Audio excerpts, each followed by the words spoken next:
इतिहास के पन्नों में ऐसी नगरियां छुपी हैं जो कभी जीवन से भरी थीं और आज सिर्फ खामोश खंडहर हैं। टूटी दीवारें, वीरान चौक और पत्थरों पर उकेरे गए निशान हमें बुलाते हैं कहानियां सुनाने के लिए, जिनके जवाब शायद अब भी किसी को नहीं मिले। आइए चलते हैं उस सफर पर जहां हर मोड़ पर अतीत की परछाइयां हमारी राह देख रही हैं। नंबर 1, परपेरिकॉन, चट्टानों में छुपा भविष्यवाणी का मंदिर। बुल्गारिया के रोडोपे पर्वतों में बसा परपेरिकॉन कोई साधारण खंडहर नहीं, बल्कि रहस्यों का ऐसा केंद्र है जहां इतिहास और मिथक आपस में घुल मिल जाते हैं। इसे Machu Picchu of the Balkan भी कहा जाता है। यह जगह प्राचीन काल से ही पवित्र मानी जाती थी और यहाँ धार्मिक अनुष्ठान, भविष्यवाणियां और देवताओं की पूजा की जाती थी। जब आप इन चट्टानों पर बने विशालकाय मंदिरों और किलों को देखते हैं तो लगता है मानो पत्थर खुद इंसानी नियति का हिसाब लिख रहे हों। पुरातत्वविदों के अनुसार यहाँ 6ठी सहस्राब्दी ईसा पूर्व से लोग बसे हुए थे। हजारों सालों तक यह जगह धार्मिक और राजनीतिक गतिविधियों का केंद्र रही। सबसे महत्वपूर्ण था यहाँ का मंदिर, जिसे देवता डायोनिसस को समर्पित माना जाता है। किंवदंतियों में लिखा है कि इसी मंदिर में सिकंदर महान को उसके भविष्य के साम्राज्य की भविष्यवाणी सुनाई गई थी कि वह पूरी दुनिया जीत लेगा। अगर यह सच है तो परपेरिकॉन केवल एक मंदिर नहीं, बल्कि इतिहास की दिशा तय करने वाला स्थान था। यहाँ के खंडहरों में विशाल सभागार, वेदियां, सुरंगें और पत्थर के बने कमरे मिले हैं। इन सबको देखकर लगता है कि यह जगह केवल धार्मिक ही नहीं, बल्कि प्रशासनिक केंद्र भी रही होगी। पत्थरों को इस तरह तराशा गया है कि वे अब भी अपने आकार और मजबूती से खड़े हैं। बिना किसी आधुनिक औजार के इस तरह का काम करना आज भी रहस्य है। स्थानीय लोगों का मानना है कि यहाँ आज भी ऊर्जा बहती है। कई पर्यटक बताते हैं कि मंदिर के अवशेषों में खड़े होकर उन्हें एक अजीब सी कंपन महसूस होती है, मानो चट्टानें अब भी कुछ फुसफुसा रही हों। रात के समय यहाँ का माहौल और भी रहस्यमय हो जाता है। पहाड़ों से आती ठंडी हवा और चारों ओर फैली खामोशी इसे किसी अलौकिक स्थल में बदल देती है। कुछ लोग दावा करते हैं कि यहाँ उन्हें परछाइयां दिखी, मानो कोई पुराना पुजारी अब भी अपनी वेदी पर पूजा कर रहा हो। मध्यकाल में परपेरिकॉन एक मजबूत किले के रूप में भी जाना जाता था। यहाँ से पूरे क्षेत्र पर नजर रखी जाती थी और कई बड़े युद्धों का गवाह भी यही स्थान रहा। लेकिन धीरे धीरे समय और आक्रमणों ने इसे खंडहर में बदल दिया। फिर भी इसकी दीवारें अब भी मजबूती से खड़ी हैं, जैसे अपनी कहानियों की रक्षा कर रही हों। यूनेस्को ने इसे विश्व धरोहर सूची में शामिल करने की सिफारिश की है, क्योंकि यह स्थल केवल बुल्गारिया का ही नहीं, बल्कि पूरी दुनिया का खजाना है। यहाँ के खंडहर हमें बताते हैं कि इंसान हमेशा से भविष्य जानना चाहता था। उसने देवताओं से प्रश्न पूछे, वेदियों पर बलिदान दिए और हर पत्थर में आस्था को गढ़ा। आज जब कोई यात्री परपेरिकॉन की ऊंचाई पर खड़ा होता है तो सामने फैले पहाड़ और नीचे बसा जंगल उसे ऐसा एहसास कराते हैं मानो वह किसी और ही समय में पहुंच गया हो। हवा में एक अजीब सी गूंज होती है जो यह सोचने पर मजबूर करती है कि क्या सचमुच इन चट्टानों में अब भी कोई गुप्त शक्ति छुपी है। सवाल यह है, क्या यह केवल एक प्राचीन मंदिर का खंडहर है या फिर यह सचमुच ऐसा द्वार है जहां से देवता इंसानों को उनका भविष्य बताते थे। नंबर 2, स्टोनहेंज, आकाश से जुड़ा पत्थरों का रहस्य। इंग्लैंड के सैलिसबरी मैदान पर खड़े हैं स्टोनहेंज के विशाल पत्थर, जिन्हें देखकर हर किसी के मन में सबसे पहला सवाल यही उठता है, आखिर इनका रहस्य क्या है। 4 मीटर ऊंचे और लगभग 25 टन वजनी पत्थरों को एक वृत्ताकार ढंग से इस तरह खड़ा किया गया है मानो ये आकाश और धरती के बीच कोई गुप्त संवाद कर रहे हों। हजारों साल पुरानी यह संरचना आज भी वैज्ञानिकों और इतिहासकारों के लिए पहेली बनी हुई है। स्टोनहेंज की उम्र का अनुमान 3000 ईसा पूर्व से 2000 ईसा पूर्व के बीच का लगाया जाता है। यानी यह उन सभ्यताओं के द्वार की रचना है जिनके पास न लोहे के औजार थे, न पहिए, न आधुनिक तकनीक। फिर भी इन पत्थरों को सैकड़ों किलोमीटर दूर वेल्स के प्रेसेली हिल्स से लाकर यहां खड़ा किया गया। सवाल यह है, कैसे? क्या उन्होंने लकड़ी के रोलर्स का इस्तेमाल किया या नावों से नदी के रास्ते पत्थरों को पहुंचाया? या फिर क्या उनके पास कोई ऐसा ज्ञान था जो आज हमसे खो गया है? स्टोनहेंज का असली रहस्य केवल इसके निर्माण में ही नहीं बल्कि इसके उद्देश्य में भी छुपा है। कुछ लोग मानते हैं कि यह एक मंदिर था जहां देवताओं की पूजा होती थी। कुछ इसे कब्रगाह बताते हैं, जबकि कई शोधकर्ता इसे खगोलीय वेधशाला मानते हैं। सबसे रहस्यमयी तथ्य यह है कि यह संरचना ग्रीष्म अयनांत समर सोल्स्टिस और शीत अयनांत विंटर सोल्स्टिस के दौरान सूर्य की सीधी किरणों के साथ बिल्कुल सटीक रूप से संरेखित होती है। यानी यहां खड़े लोग हजारों साल पहले ही सूर्य के वार्षिक चक्र को समझ चुके थे। कई किंवदंतियां तो इसे और भी अलौकिक बनाती हैं। कहा जाता है कि यह पत्थर जादूगर मर्लिन ने अपनी शक्तियों से यहां स्थापित किए थे। कुछ लोग मानते हैं कि यह स्थान परग्रही प्राणियों का उतरने का स्थल था, जिन्होंने इंसानों को खगोलीय रहस्य सिखाए। रात के अंधेरे में जब चांद की रोशनी इन पत्थरों पर पड़ती है तो उनका साया एक अजीब आकृति बनाता है, जिसे देखकर लगता है मानो यह किसी गुप्त संदेश का हिस्सा हो। स्टोनहेंज केवल अतीत की संरचना नहीं बल्कि यह समय के पार फैला हुआ एक पुल है। यहां आने वाले कई पर्यटक बताते हैं कि वे यहां खड़े होकर अजीब सी ऊर्जा महसूस करते हैं। कुछ कहते हैं कि यह ऊर्जा सकारात्मक होती है जो शरीर को हल्का कर देती है, जबकि कुछ इसे भारीपन और बेचैनी के रूप में अनुभव करते हैं। यह रहस्यमयी कंपन मानो यह बताती है कि पत्थर केवल पत्थर नहीं है बल्कि किसी गहरे रहस्य की चाबी है। 1986 में यूनेस्को ने इसे विश्व धरोहर घोषित किया, लेकिन तब से आज तक भी इसका रहस्य पूरी तरह खुला नहीं है। वैज्ञानिकों ने इसके चारों ओर खुदाई की, अस्थियां और पुरानी वस्तुएं पाई, परंतु इसके असली उद्देश्य पर अब भी सहमति नहीं बन पाई। आज जब आप स्टोनहेंज की ओर बढ़ते हैं और धीरे धीरे इन विशाल पत्थरों के घेरे में प्रवेश करते हैं तो एक अनजाना डर और आकर्षण दोनों महसूस होता है। हवा की ठंडक, मैदान की शांति और पत्थरों की ऊंचाई आपको यह सोचने पर मजबूर करती है कि क्या यह स्थान सचमुच इंसानों ने बनाया था या फिर किसी और ही शक्ति ने। स्टोनहेंज हमें यह याद दिलाता है कि इंसान का इतिहास उतना सरल नहीं जितना हम मानते हैं। हमारे पूर्वज शायद उतने अनजान नहीं थे जितना हमें लगता है।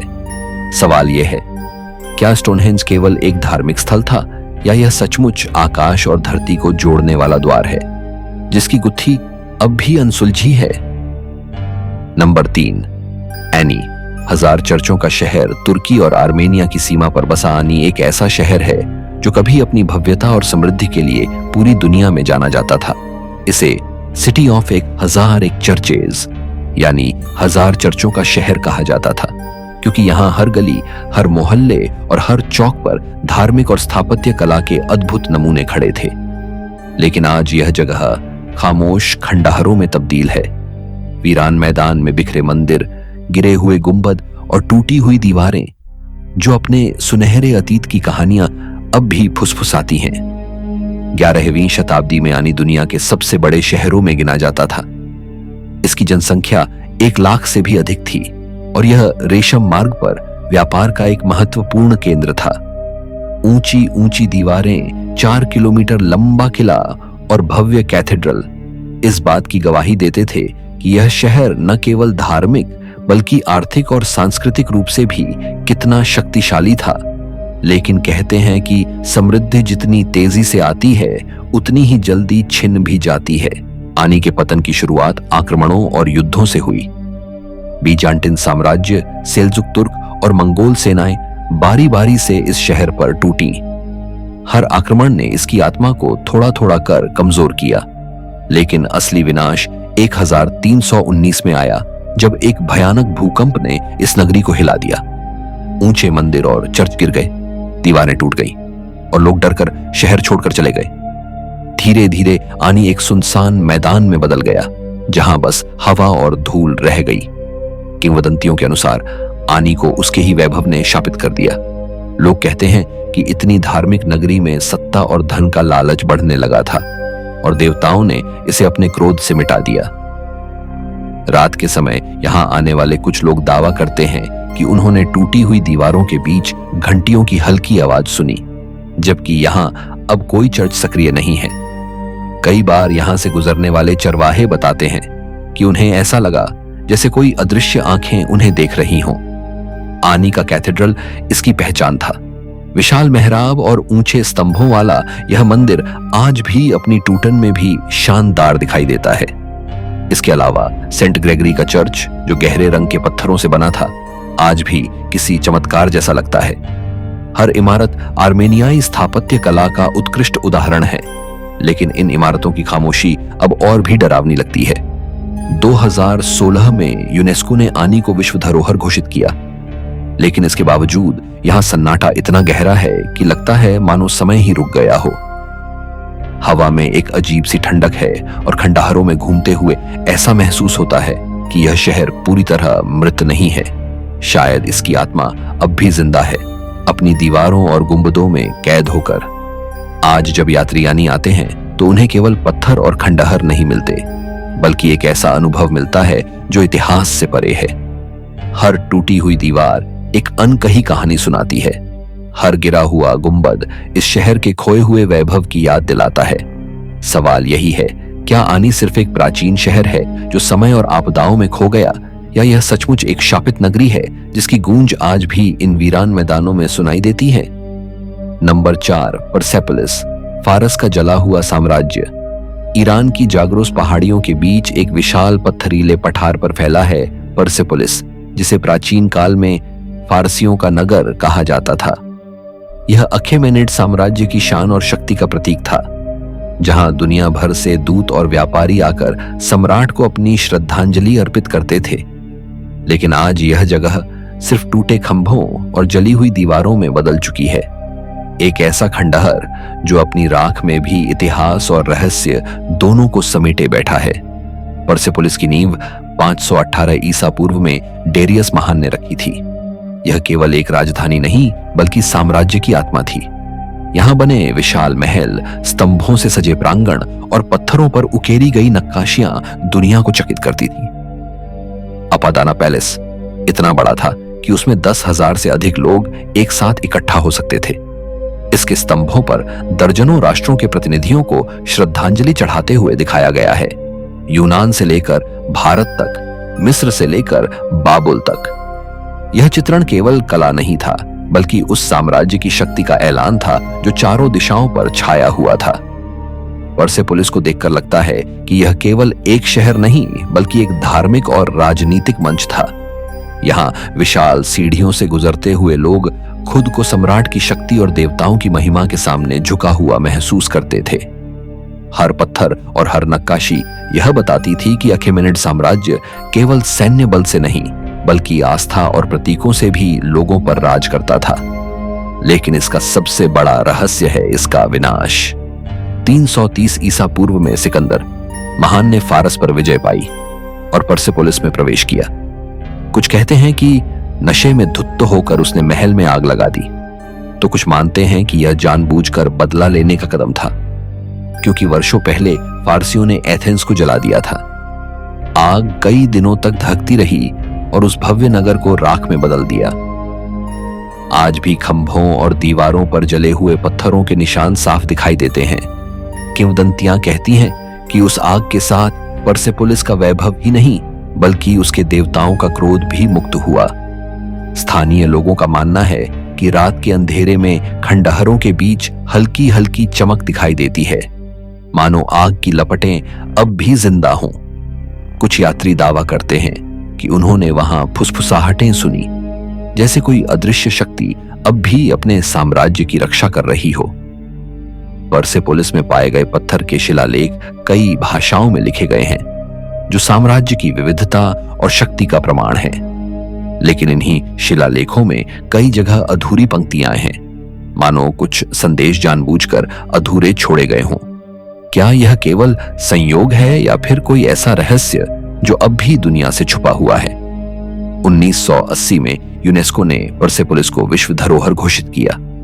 आज हजारों लोग यहां आते हैं, लेकिन जब वे विशाल खंभों के बीच खड़े होते हैं तो उन्हें केवल इतिहास नहीं, बल्कि एक गहरी खामोशी सुनाई देती है।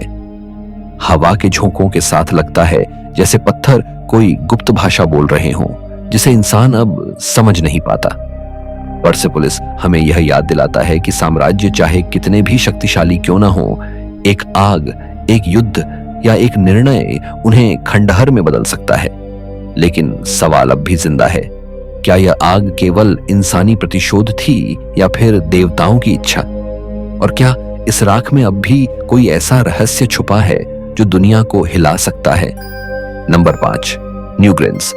मिस्र के पिरामिडों से भी पुराना रहस्य। आयरलैंड की हरी भरी घाटियों के बीच बसा न्यूग्रेन्स केवल एक मकबरा नहीं, बल्कि ऐसा रहस्यमयी स्मारक है जिसने हजारों साल से इंसानों को हैरान कर रखा है। अनुमान है कि इसका निर्माण लगभग 3200 ईसा पूर्व हुआ था, यानी गीजा के पिरामिडों और स्टोनहेंज से भी पहले। एक गोलाकार टीले जैसी इस संरचना के भीतर बने पत्थरों के गलियारे और गुप्त कक्ष इसे और भी रहस्यमयी बना देते हैं। सवाल यही है, आखिर इतनी प्राचीन सभ्यता ने यह चमत्कार कैसे किया? न्यूग्रेन्स बाहर से देखने पर एक साधारण पहाड़ी लगता है, लेकिन इसके भीतर 19 मीटर लंबी एक संकरी सुरंग है जो आपको सीधा एक केंद्रीय कक्ष में ले जाती है। इस कक्ष की छत बड़ी बड़ी पत्थर की स्लैब्स से बनी है, जिन्हें बिना किसी गाड़े या सीमेंट के इस तरह जमाया गया है कि हजारों साल बीत जाने के बावजूद यह अब तक टिकी हुई है।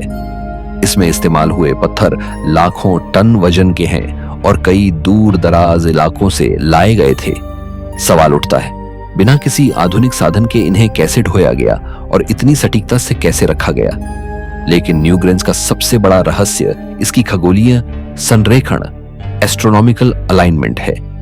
हर साल शीत अयनांत यानी 21 दिसंबर को उगते हुए सूरज की पहली किरण सीधे इस सुरंग में प्रवेश करती है और मुख्य कक्ष को रोशनी से भर देती है। यह घटना केवल कुछ मिनटों के लिए होती है और पूरे साल में केवल इसी दिन संभव है। यह सटीकता इतनी अद्भुत है कि वैज्ञानिक भी मानते हैं कि न्यूग्रेन्स बनाने वाले लोग खगोल विज्ञान में गहरी समझ रखते थे। लेकिन यह ज्ञान उन्हें कहां से मिला? कई शोधकर्ताओं का मानना है कि यह जगह केवल मकबरा नहीं, बल्कि एक धार्मिक और खगोलीय केंद्र था। यहां लोग देवताओं की पूजा करते थे, मृतकों का अंतिम संस्कार करते थे और सूर्य की गति को समझते थे। स्थानीय किंवदंतियां कहती हैं कि यह स्थान दैत्य देवताओं का बनाया हुआ है, जिन्होंने पत्थरों को हवा में उड़ाकर यहां रखा। कुछ लोग तो इसे परग्रही सभ्यताओं से जोड़ते हैं, जो इंसानों को विज्ञान और आध्यात्मिकता का ज्ञान देने आए थे। न्यूग्रेन्स के आसपास कई अन्य छोटे स्मारक भी मिले हैं, जो इस पूरे क्षेत्र को एक विशाल धार्मिक परिसर की तरह दिखाते हैं। इन पत्थरों पर अजीब सी आकृतियां और ज्यामितीय डिजाइन उकेरे गए हैं, सर्पिल, वृत्त और तरंगों जैसी आकृतियां। आज तक कोई नहीं जान पाया कि ये प्रतीक क्या दर्शाते हैं। क्या ये सूर्य और चंद्रमा की गति का लेखा जोखा है या फिर कोई गुप्त भाषा जिसे हम अभी तक पढ़ नहीं पाए? 17वीं शताब्दी तक न्यूग्रेन्स लगभग भुला दिया गया था और घास फूस से ढका पड़ा था। जब इसे दोबारा खोजा गया तो लोगों ने इसे परियों का टीला और आत्माओं का घर कहा। स्थानीय लोग मानते थे कि रात के समय यहाँ अजीब आवाजें सुनाई देती हैं और कभी कभी रोशनी की चमक भी दिखती है। वैज्ञानिक इसे भ्रम कहते हैं, लेकिन किंवदंतियां इसे देवताओं का संकेत मानती हैं। 1993 में यूनेस्को ने न्यूग्रेन्स को विश्व धरोहर घोषित किया। आज हर साल हजारों लोग यहाँ आते हैं, लेकिन शीत अयनांत की सुबह यहाँ मौजूद होना एक ऐसा अनुभव है जो जिंदगी भर याद रहता है।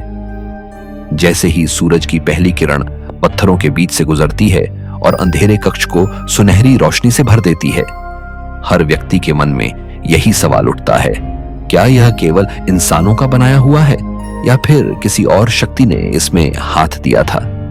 न्यूग्रेन्स हमें यह याद दिलाता है कि प्राचीन सभ्यताएं उतनी साधारण नहीं थीं जितना हम सोचते हैं। उनके पास ऐसा ज्ञान और आस्था थी जो समय की कसौटी पर आज भी रहस्यमयी है।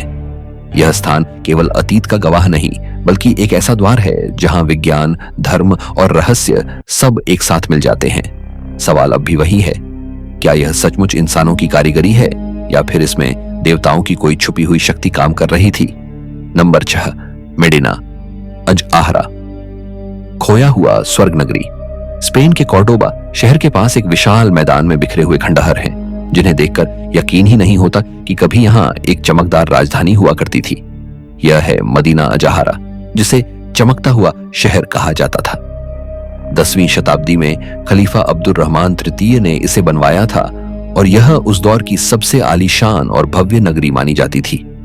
कहते हैं कि इसकी दीवारों के भीतर इतना वैभव था कि लोग इसे धरती पर बना हुआ स्वर्ग कहते थे, लेकिन आज यह केवल पत्थरों और टूटी दीवारों में बदल चुका है, एक रहस्य जो समय की धूल में दब गया।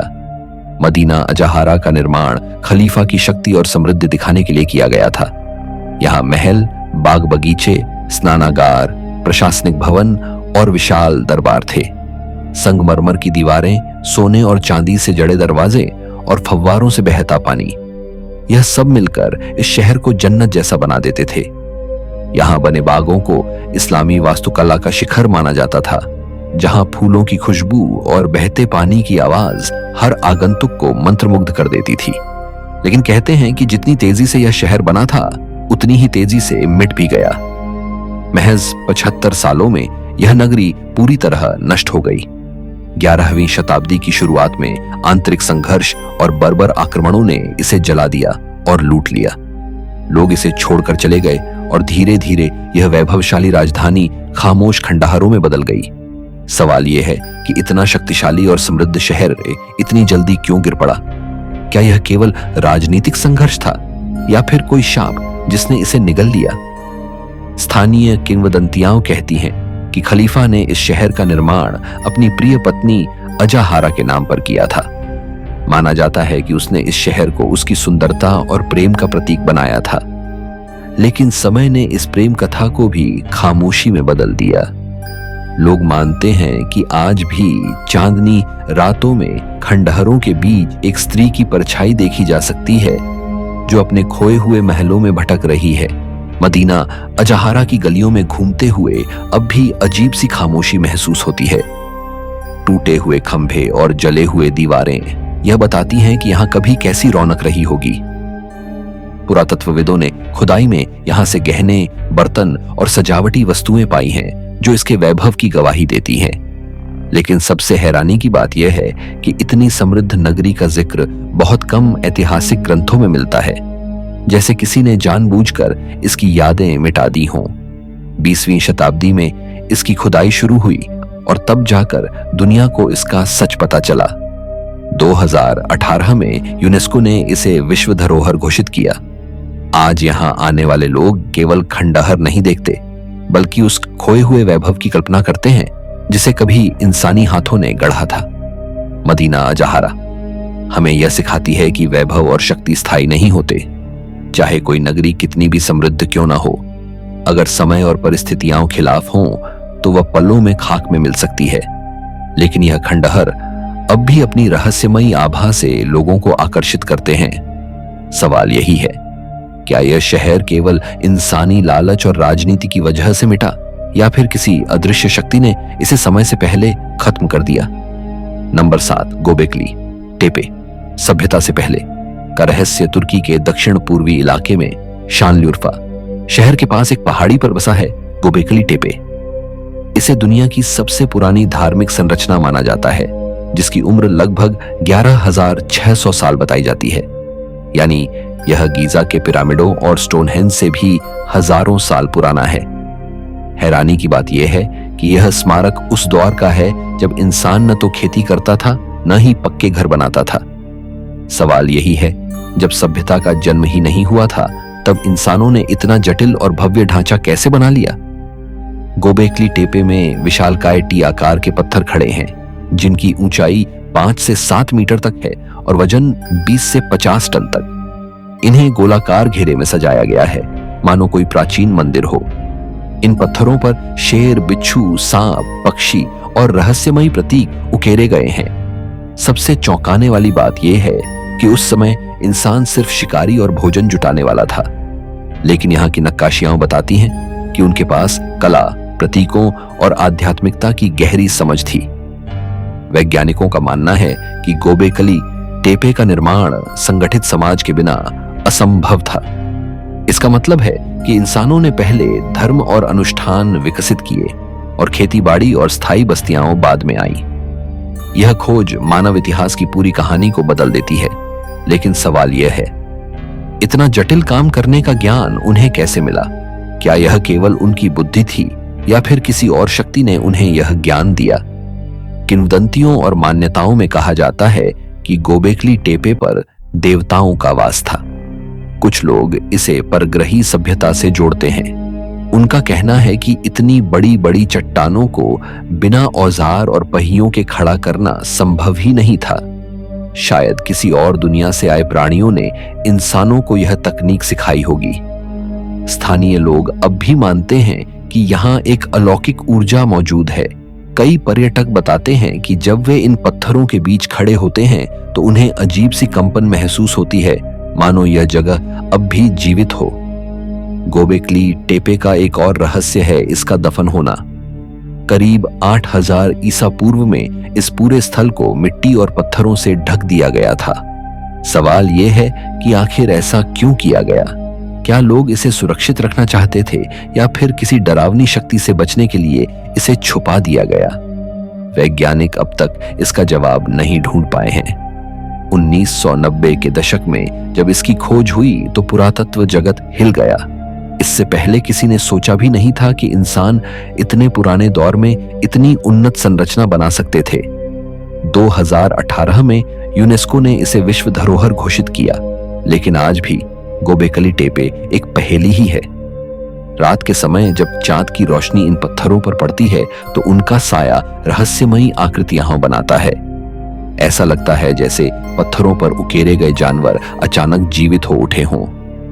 कई स्थानीय लोग दावा करते हैं कि यहाँ रात में अजीब आवाजें सुनाई देती हैं, ढोल की थाप जैसी गूंज जो हवा में घुल जाती है। गोबेकली टेपे हमें यह याद दिलाता है कि इंसानी इतिहास वैसा नहीं है जैसा किताबों में लिखा गया है। यहाँ की चट्टानें हमें यह सोचने पर मजबूर करती हैं कि इंसान अकेला नहीं था।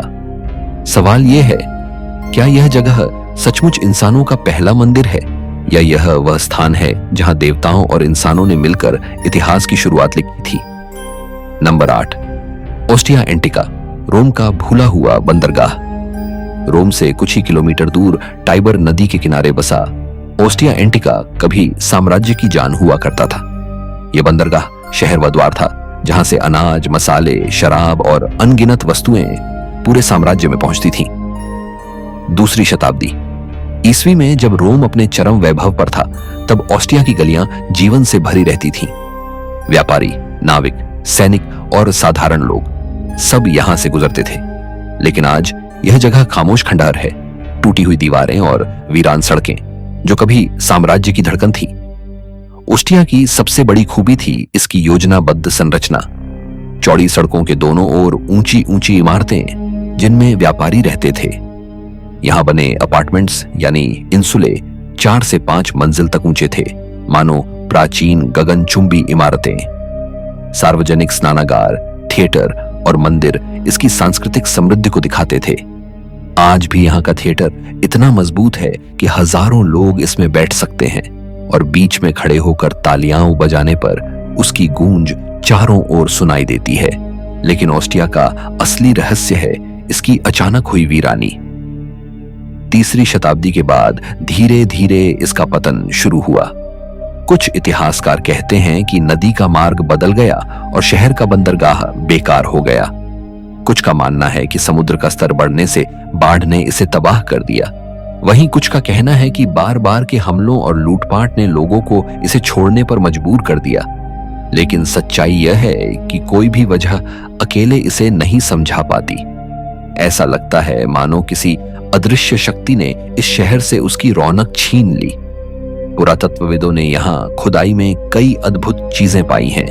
दीवारों पर रंगीन भित्तिचित्र, दुकानों के बाहर के साइन बोर्ड और घरों की फर्श पर बने मोजाइक जो आज भी चमकते हैं।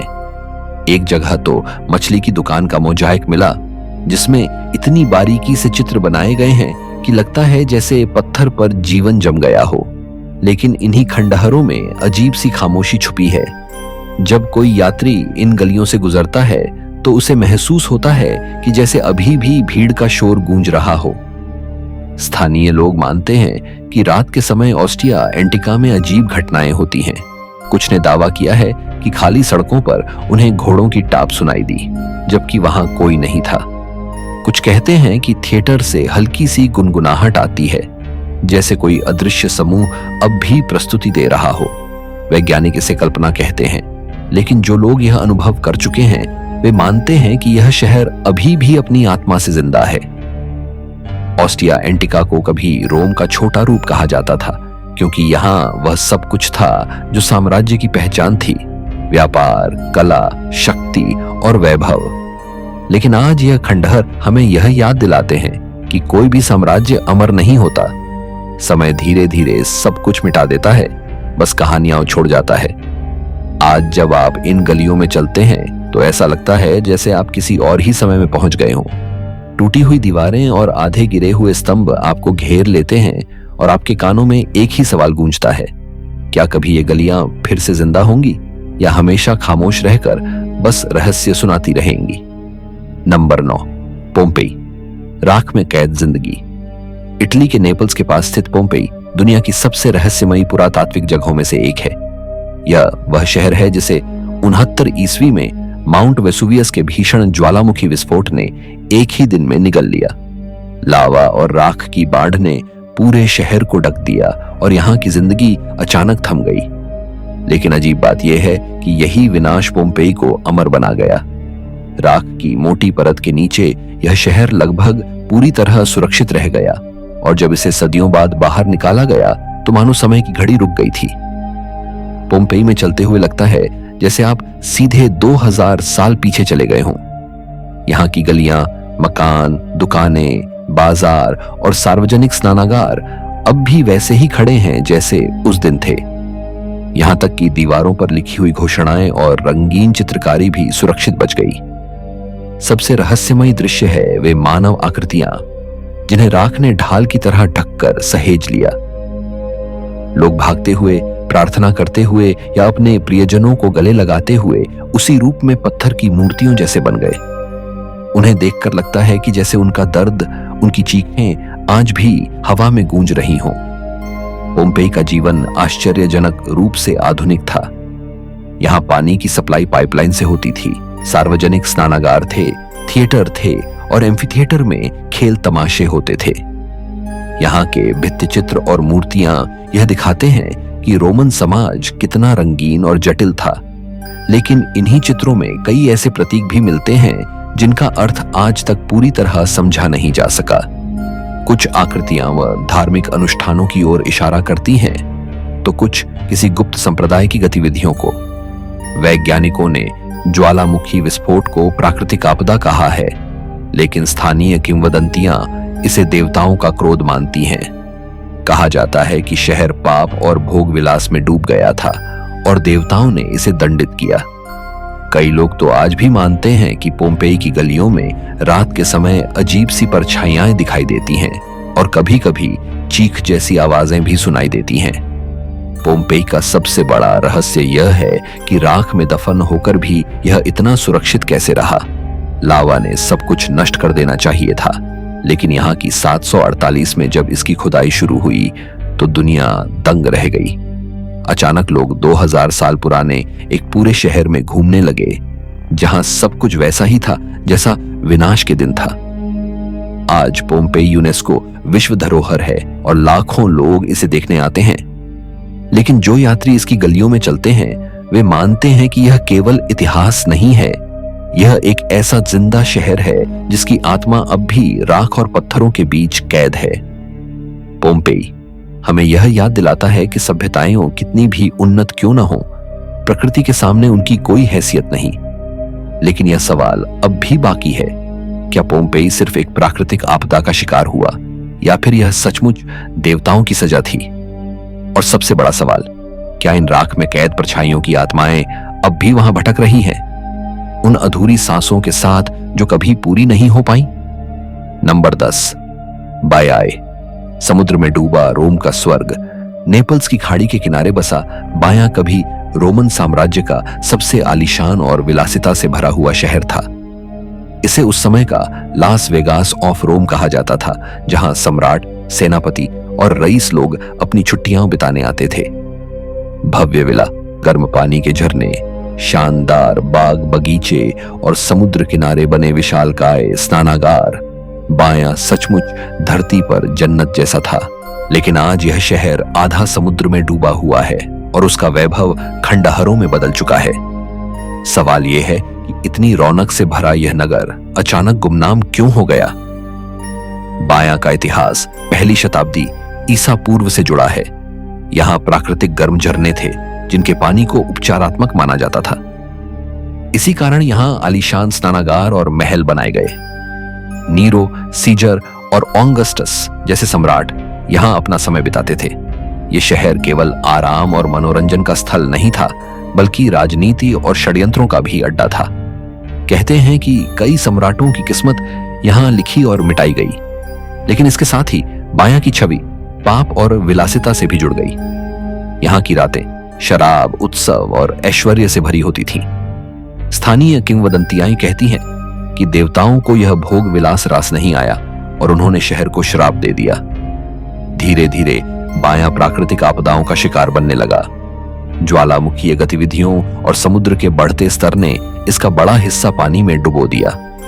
आज बायां का आधा हिस्सा समुद्र की सतह के नीचे है। एक अद्भुत अंडरवाटर पुरातात्विक पार्क, जहां गोताखोर प्राचीन विला, मूर्तियां और मोजाइक अब भी देख सकते हैं। डूबे हुए शहर के खंडहरों को देखकर ऐसा लगता है मानो समय पानी में कैद हो गया हो। साफ नीले पानी के नीचे संगमरमर के फर्श, टूटी हुई मूर्तियां और गलियारों के खंभे अब भी मौजूद हैं। कई गोताखोर बताते हैं कि समुद्र के भीतर तैरते हुए अचानक उन्हें ऐसा लगता है मानो कोई परछाई उनके पास से गुजरी हो। कुछ कहते हैं कि उन्होंने वहां अजीब रोशनी और फुसफुसाहटें महसूस की। क्या यह केवल भ्रम है या बायां की आत्माएं अब भी समुद्र में भटक रही हैं? बायां के ऊपर बने खंडहर भी उतने ही रहस्यमयी हैं। यहाँ के मंदिर और स्नानागार अब जर्जर हालत में हैं, लेकिन उनकी भव्यता अब भी झलकती है। कहा जाता है कि यहाँ कभी ऐसा गुंबद था जिसे देखकर रोम के आर्किटेक्ट्स ने बाद में पैंथियन का निर्माण किया। यानी बायां केवल आनंद का केंद्र नहीं था, बल्कि रोमन वास्तुकला का प्रेरणा स्थल भी था। समुद्र में डूबने के पीछे वैज्ञानिक कारण साफ हैं, ज्वालामुखीय गतिविधि और धरती की सतह का ढंसना। लेकिन रहस्य यह है कि इतनी बड़ी नगरी को लोग पूरी तरह क्यों छोड़ गए? क्यों इसे बचाने की कोशिश नहीं की गई? क्या यह सचमुच देवताओं का श्राप था? आज बायां का अंडरवाटर पार्क यूनेस्को की सूची में शामिल है और यह दुनिया की सबसे अनोखी पुरातात्विक जगहों में से एक है। यहां हर साल हजारों पर्यटक और गोताखोर आते हैं। लेकिन जब कोई समुद्र के भीतर उतरकर उन खंडहरों के बीच तैरता है, तो उसे महसूस होता है कि यह केवल एक खोया हुआ शहर नहीं, बल्कि समय और पानी में कैद एक रहस्य है। बायां हमें यह याद दिलाता है कि विलासिता और वैभव क्षणिक होते हैं। चाहे कोई शहर कितना भी शक्तिशाली क्यों ना हो, अगर वह संतुलन खो देता है तो समय और प्रकृति उसे मिटा देते हैं। लेकिन सवाल अब भी बाकी है, क्या बायां केवल प्रकृति की मार से डूबा या सचमुच यह देवताओं का दिया हुआ श्राप था? और क्या समुद्र की गहराइयों में अब भी इसका असली रहस्य छुपा हुआ है? तो दोस्तों, आज का सफर यहीं खत्म होता है। खंडहरों में छुपे ये रहस्य हमें यही सिखाते हैं कि वक्त कितना भी बदल जाए, अतीत कभी पूरी तरह मिटता नहीं।